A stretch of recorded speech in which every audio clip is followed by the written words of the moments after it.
মৃত্যুর হাত থেকে বাঁচতে পারবে না। আল্লাহর এই ঘোষণাটা সত্য নাকি? আমরা সবাই স্বীকার করি। যদি স্বীকার না করি তাহলে মৃত্যুর হাত থেকে কি বাঁচতে পারবো?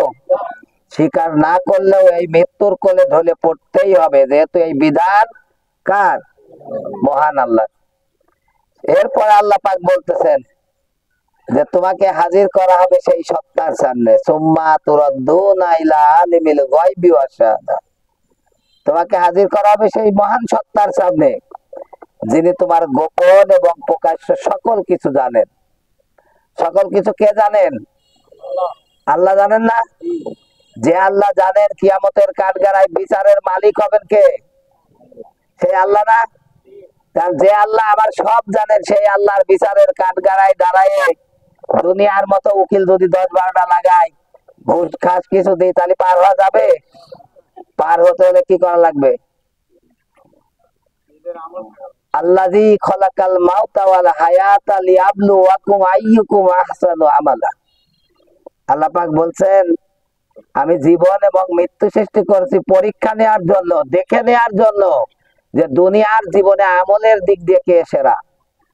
কিয়ামতের ময়দানে সেই উত্তীর্ণ, সেই আল্লাহর কাঠগড়ায় উত্তীর্ণ ব্যক্তি যিনি দুনিয়ার আমলের পরীক্ষায় উত্তীর্ণ, দুনিয়ার আমলের পরীক্ষায় সেরা।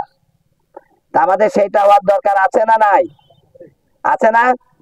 এই মাইয়াতকে সামনে নিয়ে আমরা কি মনে করতে পারি না যে আগামীর খাটিয়াটা আমার জন্য? হ্যাঁ, আগামীর খাটিয়াটা যদি আমার জন্য হয়, তার কিছুক্ষণ পরের থেকে আমার দুনিয়ার জীবনের হিসাব শুরু হয়ে যাবে, এবং সেই হিসাবের সেই বিচারের মালিক হচ্ছে আমার দুনিয়ার জীবনের, যিনি সব জানেন তিনি। সেইখান থেকে ফাঁকি দেওয়ার কোনো উপায় নাই, তাই না? প্রিয় উপস্থিতি, তাহলে আসেন আমরা আল্লাহর ইবাদত করি নাকি? আর একটা কথা বলে শেষ করব। সন্তানকে সামনে নিয়ে তার মায়ের জানাজা করতেছি, এর মাই শেষ না? আমাদের আর কারো মা ঘরে আছে? আছে না? দুনিয়াতে সব চাইতে, বিশেষ করে আমাদের বাংলাদেশে সব চাইতে অবহেলিত বস্তুটার নাম হচ্ছে বৃদ্ধ পিতামাতা। সব চলে, পিতামাতার খাবার হয় না।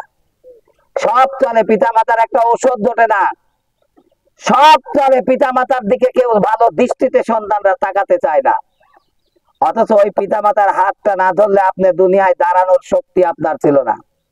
ওই পিতামাতার হাত ধরে আপনি উপার্জন শিখেছেন, অথচ আপনার ওই উপার্জনের টাকা দিয়ে আপনার বাবা মা অসুস্থ হয়, তার জন্য একটা বড়ি জোটে না। কিন্তু শ্বশুর শাশুড়ি আসলে মুরগি ঠিকই আসে। অন্যায় বললাম নাকি? সম্মানিত উপস্থিতি, দুনিয়াতে সন্তানের জন্য পিতামাতা হচ্ছে ইবাদত কবুলের জায়গা। আপনি যত পরেজগার হন, আলেম হন, যত কিছু হন না কেন, আপনার পিতামাতা যদি আপনার প্রতি সন্তুষ্ট না থাকে, আপনার ওই ইবাদত আল্লাহর আরশ মহল্লায় পৌঁছাবে না। এজন্য আমি সবাইকে বিনীতভাবে অনুরোধ জানাচ্ছি, এই মায়ের জানাজা থেকে আমার মায়ের কথা আমি স্মরণ করি নাকি? আমার মাটা আমার ঘরে অবহেলায় পড়ে আছে কিনা?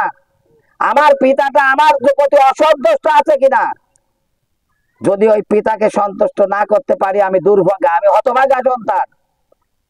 আমি দোয়া করি আল্লাহ যেন আমাদের সকল পিতামাতাকে ক্ষমা করে দেন, আমাদের সবাইকে যেন ক্ষমা করে দেন, আর আমাদেরকে যেন আমাদের পিতামাতাদের যথাযথভাবে সেবা করার তৌফিক দান করেন।